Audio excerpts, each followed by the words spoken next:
নিয়তি। রাধা আমাকে বলে, কৃষ্ণ, যদি তুমি জানো যে নিয়তিতে কি আছে তাহলে তাকে বদলে দাও না কেন?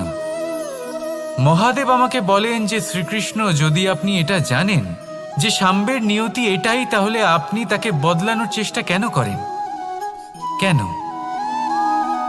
কারণ আমি একজন পিতা, আর পিতার কর্তব্য এটাই, তিনি যেন সম্ভাব্য সব চেষ্টা করেন নিজের সন্তানের মঙ্গলের জন্য।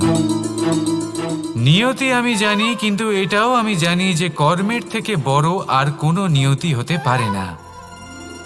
অভিজ্ঞতাও রয়েছে যে কর্মের হাতে নিয়তির এই চক্র বদলে যেতে পারে। তাই জীবনে যদি আপনার কখনো এমন মনে হয় যে এটা তো অসম্ভব, তখনও চেষ্টা করা কখনোই ছাড়বেন না। কে বলতে পারে আপনারই কর্মের কোনো এক বীজ হয়তো নিয়তির চাকা